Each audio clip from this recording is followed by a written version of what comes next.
Serial ये रिश्ता क्या कहलाता है कि आगे के आने वाले एपिसोड काफ़ी ज़्यादा इंटरेस्टिंग और ट्विस्ट भरे होने वाले हैं, क्योंकि यहाँ पर आपको देखने को मिलने वाला है कि जहाँ इस वक्त पर सभी लोग काफ़ी ज़्यादा एंजॉय कर रहे थे, वहीं पर अचानक से युवराज पहुँचता है। युवराज पहुँचकर वहाँ पर रावण का भेष जो है वो ले लेता है और गलती से अभीरा को ऐसी चोट लगती है जिसके बाद वो अभीरा को लेके वहाँ से निकल जाता है। उसके पीछे पीछे अरमान और पुकी भी पहुँच जाते हैं। फिलहाल घर वाले को जब पता ये चलता है कि पुकी भी वहाँ से गायब है तो वो काफ़ी ज़्यादा परेशान होते हैं और उसको ढूंढने की कोशिश करते हैं। लेकिन इतनी ही देर में पुकी फ़ोन करती है घर पर और कहती हुई नज़र आती है कि वो अरमान की गाड़ी में छुपी हुई थी और वहाँ पर पहुँच चुकी है, जहाँ पर बैड अंकल हैं और उसके मम्मी पापा हैं। और माधव यहाँ पे कहता हुआ नज़र आता है कि वो लोग उसकी लोकेशन भेजे, वो वहाँ पर तुरंत पहुँचने वाला है। इन सारी चीज़ों के बीच में आपको देखने को मिलेगा जहाँ माधव पूरे पुलिस यूनिट को वहाँ पर भेजता है, तो यहीं पर युवराज, अभीरा और अरमान के बीच में, तीनों के बीच में एक बड़ा झगड़ा होता है। यहाँ पर युवराज उन दोनों से कहता हुआ नज़र आता है कि तुम दोनों निब्बा निब्बी फिर से एक बड़ी गलती कर रहे हो, आज तो तुम दोनों में से किसी एक को मरना ही होगा। यहाँ पर आपको देखने को मिलेगा कि अभीरा जो है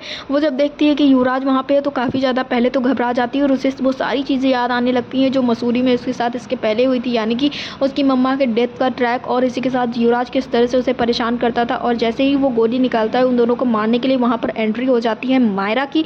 और यहाँ पर आपको ये देखने को मिलने वाला है कि मायरा के आते ही युवराज जो है उन दोनों से कहता हुआ नज़र आता है कि तुम दोनों को मारने का कोई मतलब नहीं, सबसे पहले तो इसी को ही हम मार देते हैं। इन सारी चीज़ों के बीच में जो वीरा है वो ये कहती हुई नज़र आती है कि उसकी बेटी को वो हाथ तक ना लगाए, वो जो कहेगा वो करने के लिए तैयार है। तो यहाँ पर जो युवराज है वो उन दोनों से ये कहता हुआ नजर आता है कि पहले अरमान या तो अभीरा, उन दोनों में से जो भी पहले मरना चाहता है वो आगे आ जाए। और वो दोनों ही आगे नहीं आते हैं तो यहाँ पर आपको ये भी देखने को मिलेगा कि जो युवराज है वो इज्जत पर अड़ा है कि अब उन दोनों में से किसी एक को पहले मरना होगा। कौन मरेगा ये तो अभी तक नहीं निकल कर सामने आ पाया है, लेकिन वो बहुत जल्दी गोली चलाने वाला है। लेकिन सबसे बड़ी बात यह है कि माधव भी वहाँ पर पुलिस यूनिट लेके पहुँच रहा है। आपको क्या लगता है, क्या सही समय पर माधव पहुँच जाएगा या फिर अभीरा या अरमान में से किसी एक को लग जाएगी गोली? हमें कमेंट बॉक्स में ज़रूर बताएं।